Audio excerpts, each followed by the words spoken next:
the commentary of round number 8. Quick commentary, maybe run a quick arena tournament or something. All right, let's see here. 4c5, English. So they both lost yesterday, so that's why, you know, the draw would be ideal for both of them. This is pretty famous line. Normally black takes here, plays bishop d7. And that's why they play d6 this move order. Yeah. In the past they used to play this immediately, and then castle d4 takes knight d4. Now the main line is either knight g4, that was the main line in the 80s, or d6 and you sack this pawn. Right. So that's why black came up with this move order. So if, he can take and play bishop d7 first, protect the knight, and then you can castle safely. Okay.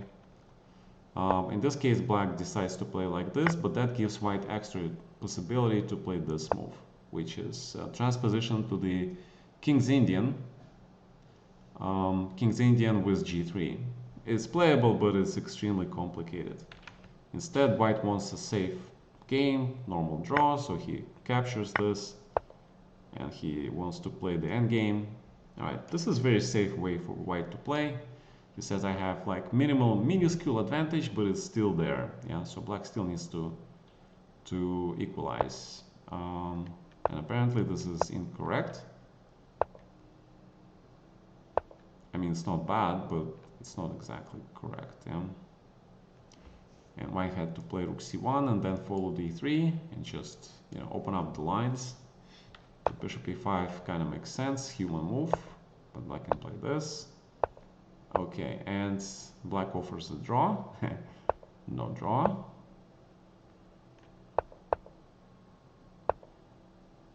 Now take here. E3 first. That exchange on a8, apparently nobody cares about it. Yeah. Then you trade and the rook moves out.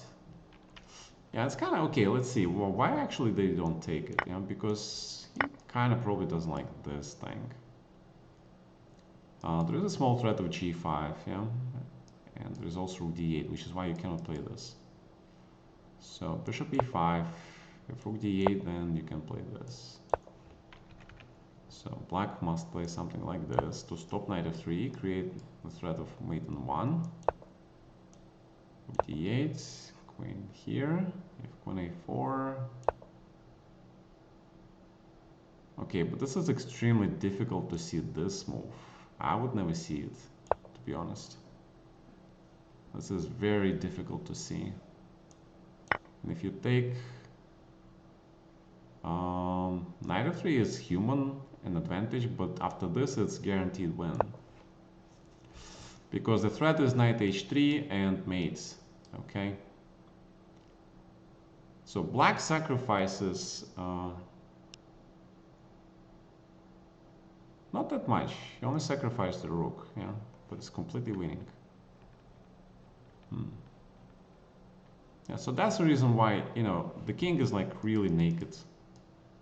So white doesn't take the exchange. Yeah, so that makes sense, yeah. So he plays this, and now trades. White is a little bit better again. The reason he is better is because these pawns are disconnected. Potential weakness. A4, I don't like. Rook ac1, just moving the rook here, looks very logical. Knight g5. Also logical. This is kind of a really weird move. I mean, if you wanted to do it, you should play it here, yeah? Here is kind of a little bit late. Take. G4 or H4 first. And black is kind of losing the piece, yeah? So bishop b3, rook b8, just bishop here, because this pawn is protected, and black must give up a piece. So black blundered pretty much. So Alireza is blundering stuff, yeah? So he plays this, but it's now this is correct. Knight f2 is correct, and rook moves here, then it's just knight of d3, and white has protected absolutely everything and counter-attacking things. So b3, bishop c4, knight c5. Yeah, winning, easy win for white. So rook d6 first here, rook d2 now is bishop a6, so he plays this, but then knight d1. f4, white is absolutely merciless. The idea behind this move is that if black takes here, you play knight c3. This rook has no moves, it's trapped, okay? I'm not sure how that translates into win, but white is better for sure. Yeah, taking on a6 makes more sense, but okay. Yeah, black has rook out of the game, but still, yeah, it's not easy to win this. All right, let's go next game. We have another end game. So yesterday was a game where a lot of pieces attacking, blundering, and today apparently is the game of the end games. Quite Italian. Oh, knight g5 and two knights. This is actually very interesting. Very interesting, and this knight d5 is very popular. The idea is that black plays here, takes the bishop, he is pawn down, he has pair of bishops, okay? It's considered to be very safe for black, but a certain minuscule advantage for white. It's like Marshall again. c5 main move,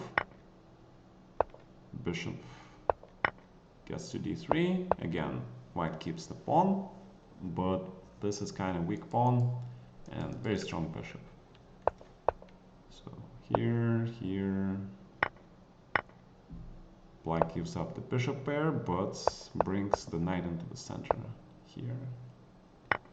And again, the correct rook. Let's try this knight c2, c1, f6.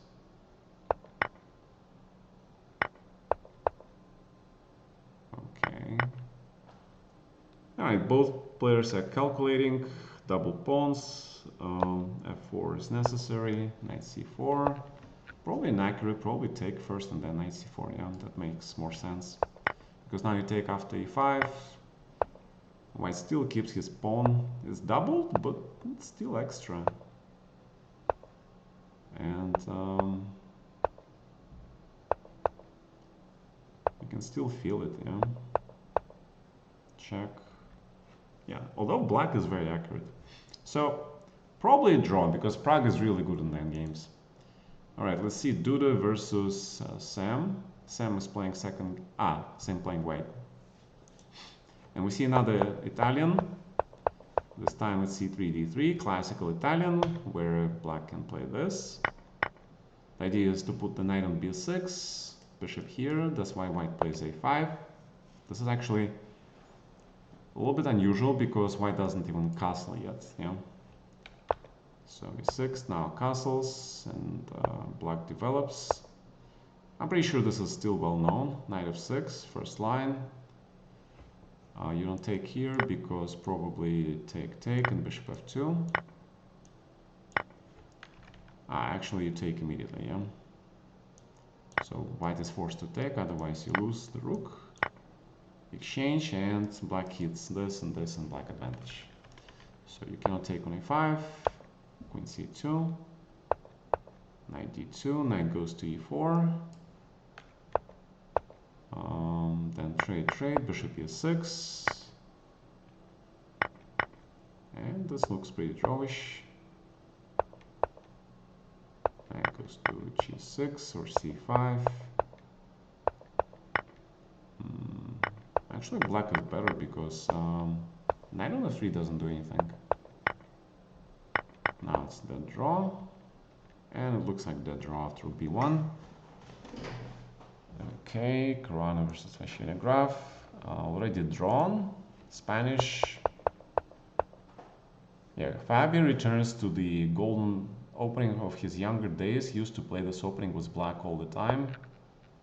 But he used to play b5 and bishop c5 archangel. Now he plays this archangel. Very interesting. This is what I used to play, I remember. And I used to play here knight g4. But 94, okay. Knight c5, 97. This is all well known. And black has weakness, but he has very strong bishop. This is like a pretty decent French for black. Not easy to use this weakness, okay?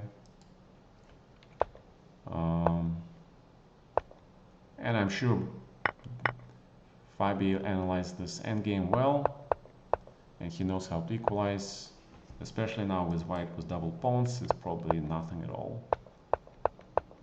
Yeah, it's nothing at all. Active rook, active knight. Pawn is not weak.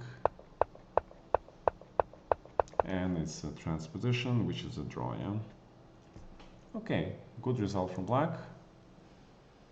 Oh my god, what is this?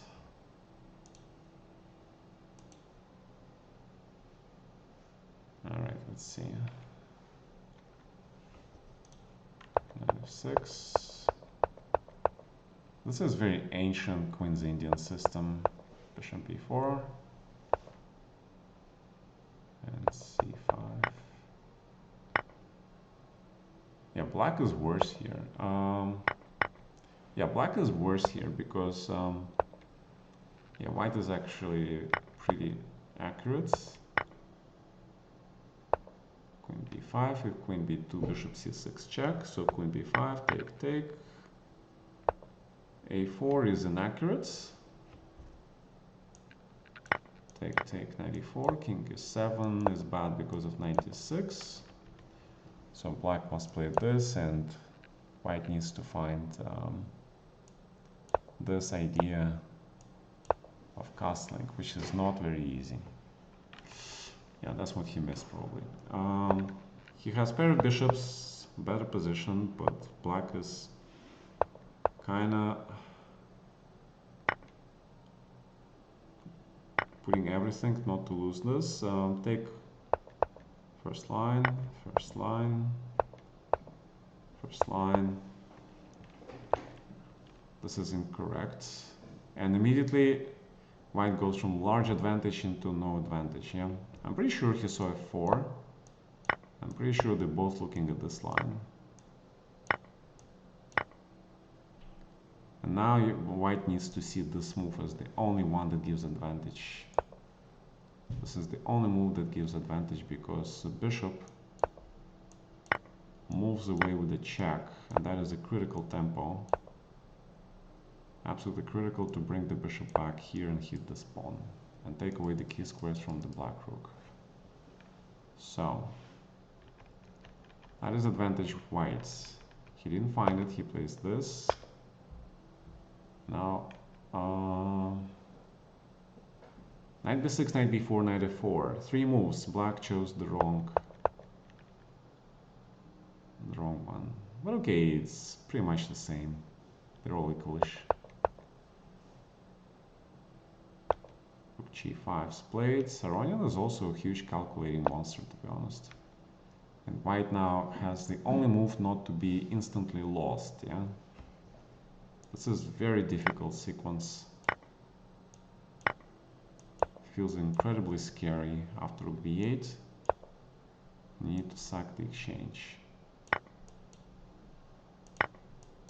And after this exchange sack, white is actually fine.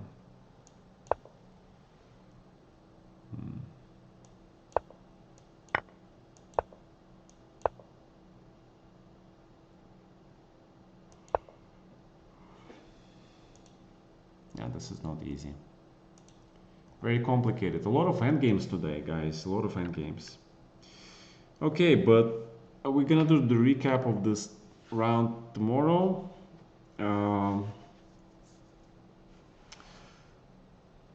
I'm actually pretty damn tired, to be honest. I don't know why, but Probably the first 3 days of streaming took a lot of my energy, and now I don't have anything left, to be honest. But we did the recap. We did a little bit of the looking at the games today, so I think that's already a huge success, to be honest. Yeah. If you can do something very small every day, I would say, you know, you did not spend that day in vain. Already something was done. So we did good, guys. I know it's a very short stream, but the games are very interesting. They're all good for your calculation development. So I would recommend you guys to, look at these games and try to calculate and your abilities. They're all end games, very playable, very hard to understand. So this is where you practice. You look at this end game, figure out plan for white for black, evaluation. You look at this end game, also very difficult. Obviously, only white plays for an advantage, but your job was to find how to play for an advantage and how to defend, yeah. This end game is a dead draw, okay. Now this end game is extremely difficult. And white found the only line, yeah. So guys, go practice your calculation, look at these positions, compare your notes with the grandmaster notes, and yeah, they play this line. And I'll see you guys tomorrow, okay. Yeah, I can't run events every day, sorry. Tomorrow's fine, silent lurker. Enjoying recaps. Thanks, Mr. Quantum Hurst. You're also a subscriber somehow. Actually, tomorrow is the classical chess night, so we'll do the. I did the Fisher Simul, right? So tomorrow is actually classical chess simul day. So tomorrow I do the simul for my subscribers, okay? So that's why also I need a break today. I see you guys tomorrow. Enjoy your day, guys. Enjoy the games. Good night.